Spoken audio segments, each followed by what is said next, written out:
नमस्कार प्यारे बच्चों, स्वागत हमारे इस यूट्यूब चैनल पे।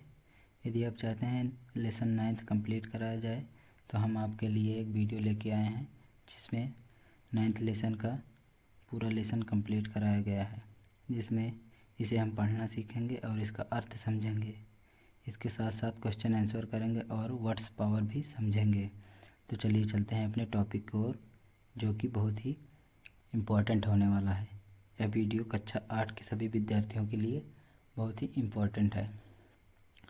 तो चलिए चलते हैं और इसे पढ़ते हैं। पढ़ते पढ़ते इसका अर्थ भी समझेंगे, नहीं तो यह वीडियो लंबी हो जाएगी।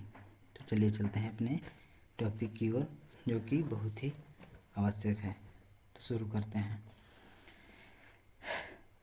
Where do all the teachers go when it's 4 o'clock? 4 बजते ही सभी टीचर्स, सभी शिक्षक कहाँ चले जाते हैं? यह पोएट कह रहा है। Do they live in houses and do they wash their socks? क्या वे अपने घर चले जाते हैं और क्या वे अपने मोजे धोते हैं? पोएट पूछ रहा है। Do they wear pajamas and do they watch TV? क्या वे टेलीविज़न देखते हैं? क्या वे अपने पैजामे पहनते हैं? And do they pick their noses the same as you and me? क्या हम आपकी तरह वे अपनी नाक को खुजाते हैं? कभी पूछ रहा है, do they live with other people? Have they mums and dads? क्या वे, टीचर्स की बात कर रहा है कभी, क्या वे शिक्षक अब अन्य लोगों की तरह अपने मम्मी पापा के साथ रहते हैं, अपने माता पिता के साथ रहते हैं? And were they ever children and were they ever bad? क्या वे हमेशा बुरे थे? क्या वे हमेशा बच्चे थे और बुरे थे? नहीं, वे भी आपकी तरह ही थे। कुछ इसमें स्पेशल नहीं है। और हम अपने चौथे पैराग्राफ को देखेंगे, जो कि इसी तरह इम्पोर्टेंट है। Did they ईवर never spell right? Did they ईवर make mistakes? क्या कभी उन्होंने वर्तनी में गलतियाँ की है?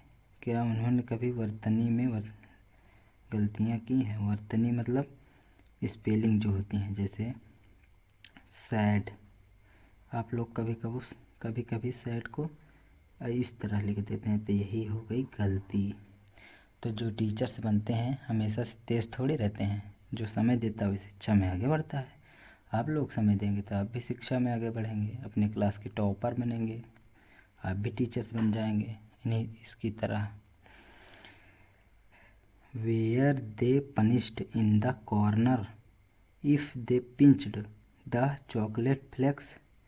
क्या वे चॉकलेट के टुकड़े को चुराते समय कभी कोने में ले जाकर उन्हें सज़ा दी गई है?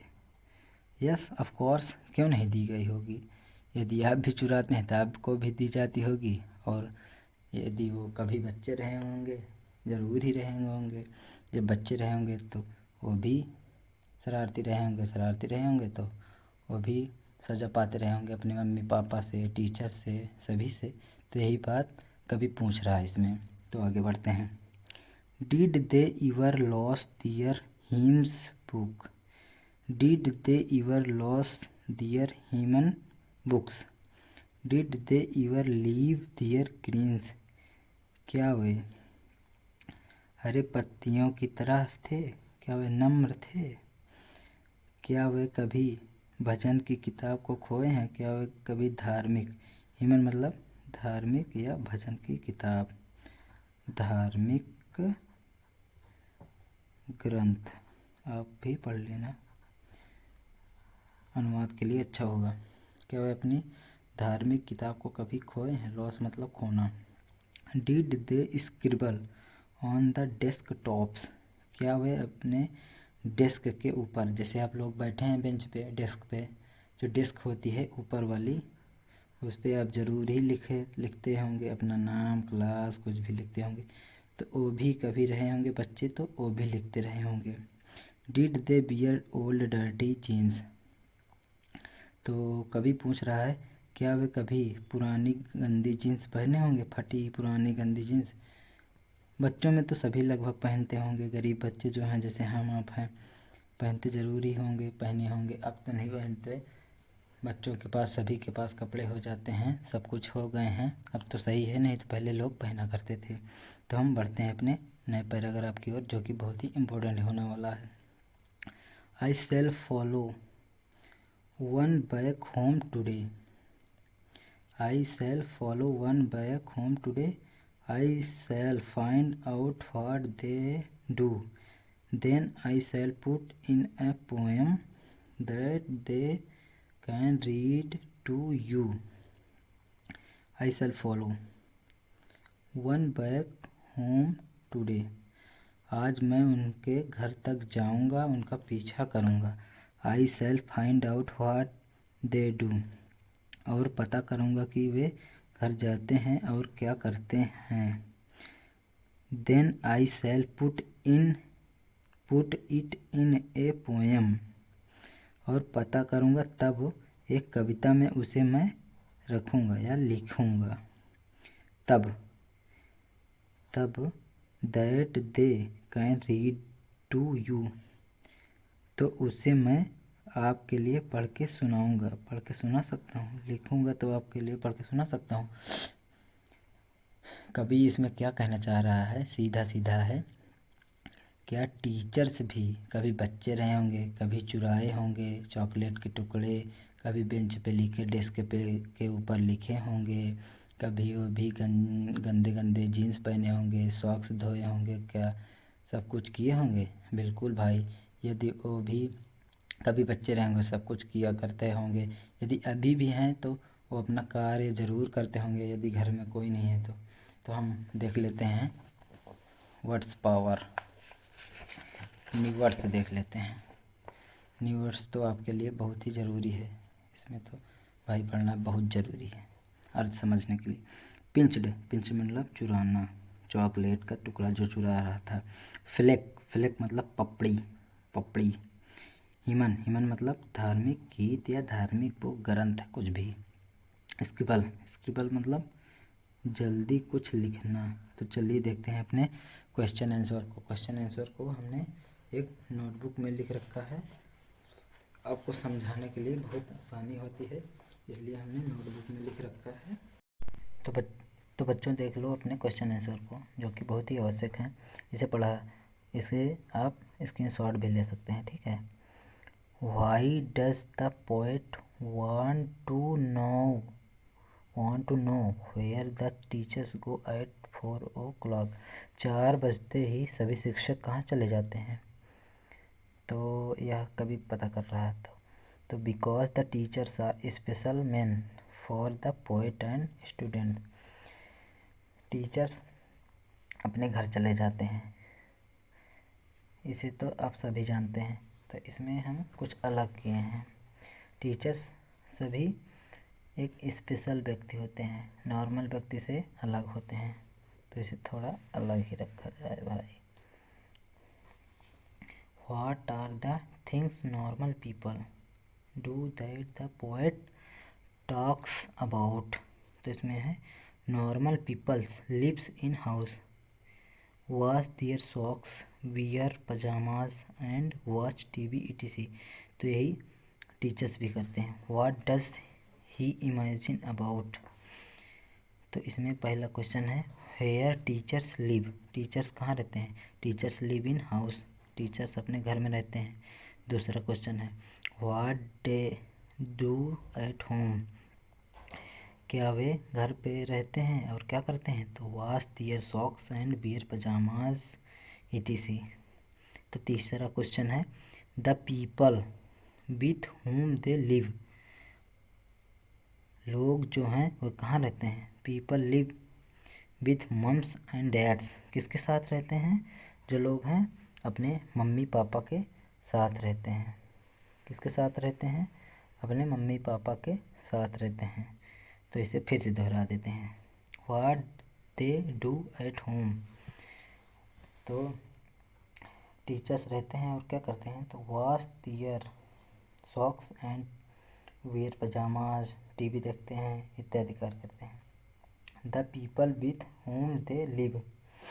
पीपल रहते हैं, और पीपल कहाँ रहते हैं और किसके साथ रहते हैं? तो लोग जैसे अपने मम्मी पापा के साथ रहते हैं, तो इसी की वर्णन किए हैं हम लोग।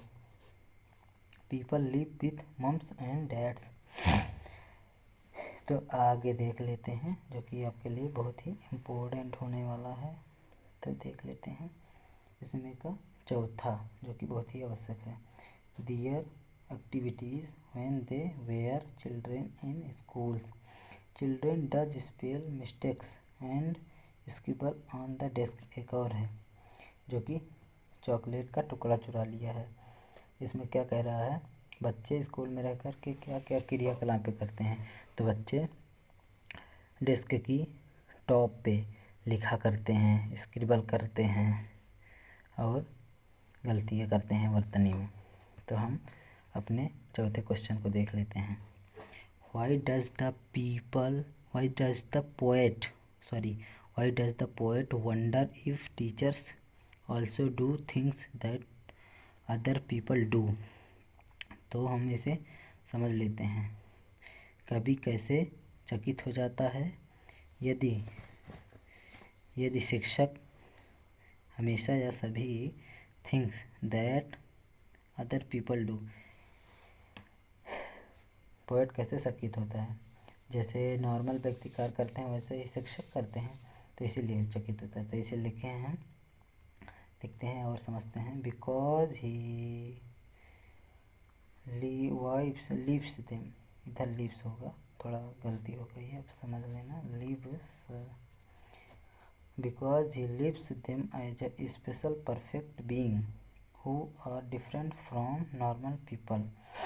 टीचर्स एक विशेष व्यक्ति होते हैं और आम आदमियों की तरह नहीं रहते हैं, थोड़ा अलग रहते हैं। तो अपने पांचवें आंसर को देख लेते हैं, जो कि बहुत ही आपके लिए इम्पोर्टेंट होने वाला है। तो देखते हैं हम कुछ इस प्रकार। How does the poet plan to find out where all the teachers go. तो कवि क्या कह रहा है? कवि ये कह रहा है कि मैं योजना बनाऊंगा और पता करूंगा कि सभी टीचर्स 4 बजते ही कहाँ चले जाते हैं। तो the poet finds about of the teachers because he put in a poem and tell you. क्योंकि वह इसे पता करके अपनी कविता में लिखेगा और आपको बताएगा कि टीचर्स कहाँ चले जाते हैं, क्या करते हैं, कहाँ रहते हैं। तो ये कुछ इस प्रकार अपने लेसन आगे बढ़ाते हैं और कुछ इसमें वर्ड पावर बच्चे हैं उसे समझ लेते हैं, जो कि आपके लिए बहुत ही इम्पोर्टेंट होने वाला है। तो हम चलिए समझते हैं कुछ इस तरह। तो देखते हैं word power. What do you think these phrases from the poem means. तो देखते हैं। पनिश्ड इन द कॉर्नर का मतलब होता है जब कोई गलती किए रहते हैं तो हमें एक सज़ा दी जाती है। तो इसका हो गया मेकिंग मिस्टेक्स। लिव दियर ग्रीन्स, पत्तियों की तरह, उन पत्तियों की तरह दिखना या रहना। तो इसका मतलब हुआ एनवायरनमेंट फ्रेंडली, पर्यावरण में कोई गड़बड़ी न करना, कोई पेड़ पौधे न काटना, उन्हें दवा से बर्बाद न करना। तो इसीलिए एनवायरनमेंटल फ्रेंडली होना चाहिए। Your teacher will speak the words given below right against each 2 new words that rhyme with it. अच्छा, जैसे समानार्थी शब्द होने चाहिए, समान आवाज़ वाले, जैसे राम शाम काम धाम जाम। जैसे हो गया red set केड head bed set. जैसे है बेड मतलब बिस्तर, रेड मतलब लाल। समान स्वर वाले शब्द जैसे बेड रेड, हेड मतलब सिर, wax tax sax, fast cast, past, chop, top, stop, young, lung, sung. अब हमारा लेसन पूरा कंप्लीट हुआ। अब हमारा पूरा लेसन कंप्लीट हुआ कुछ इस तरह। यदि आप चाहते हैं कि इस तरह हम आपको वीडियो हमेशा देते रहें तो हमारे चैनल को सब्सक्राइब करें, लाइक करें, कमेंट करें और बताएं किस तरह आपको वीडियो चाहिए, किस टॉपिक पे चाहिए। हमेशा हम आपको एक रोज़ वीडियो अपलोड करते रहेंगे और आपको पढ़ाते रहेंगे। आप भी पढ़िए, अपने साथियों को भी पढ़ाइए। इस तरह आप पढ़ाएंगे तो आपको ज़्यादा समझ आएगा। तब तक के लिए धन्यवाद। जय हिंद, जय भारत।